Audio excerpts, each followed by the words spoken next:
I would like to make a few comments about the recent tragedies that have taken place in our nation. Since the most recent shootings in both El Paso and Dayton, the mass media has been consumed with what I'm going to refer to as a do-something mentality. Everybody wants someone to do something. And yet the reality is the majority of people want policymakers and lawmakers and the president to do something. And the majority of people are not looking at themselves at what they need to be doing. So I'd like to put forth a very clear something that all of us can do.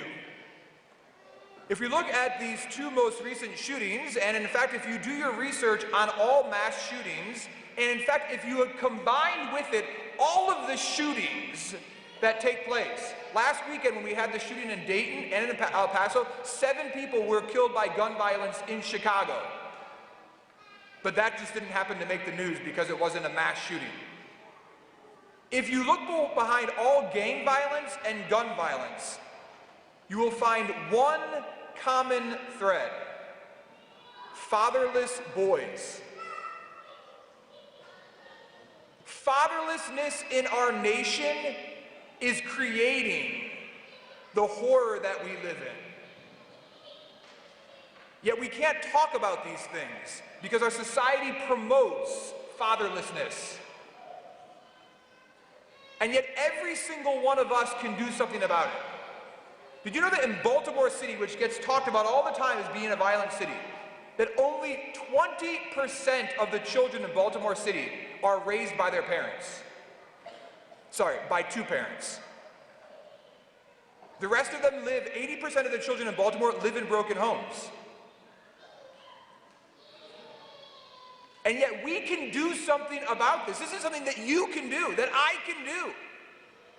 We can change the world, not by policies, but we can change the world by living what God has asked us to live. No matter your state in life, this is a message for all of you. So let's start with the very basics. If you're not married, you shouldn't be having sex. God created sexual intimacy for 2 reasons. One is babies, and the second is bonding. And whenever we separate the two, there will always be tragedy. And the reality is that many people in our world want bonding with no babies, but they always end up with babies that they have no intention to raise properly as God desires them to.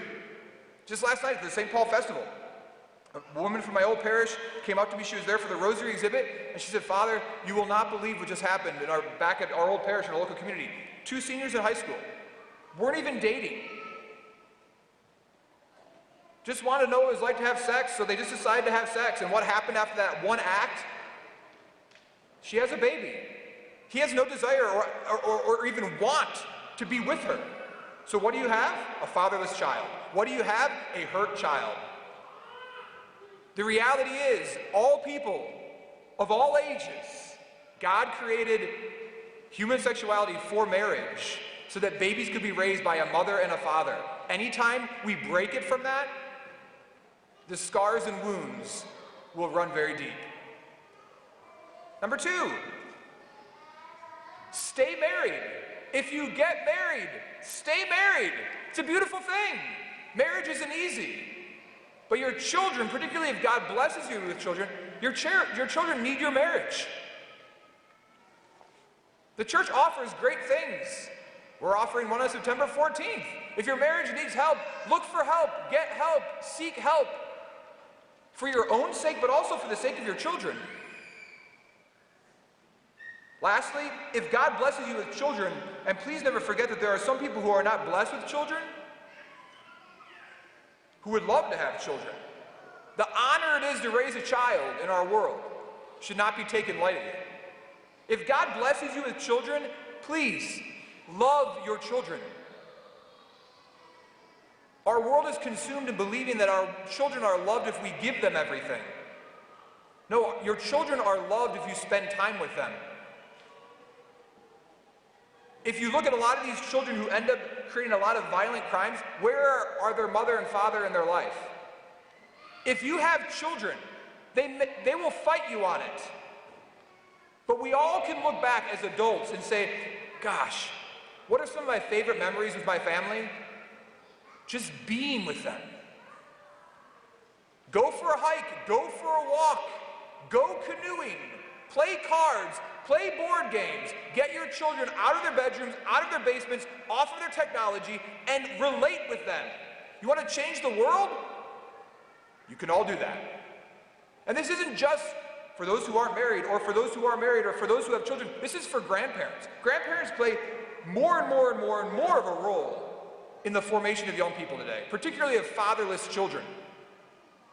Grandparents, we thank you. And the role that you play is blessed. Know that you are not forgotten. Lastly, I don't say this in any type of way to say that women cannot raise children without men. That is not at all what I'm saying. For any of you who know me, that is not the case. But the reality is that the role of a father cannot be replaced.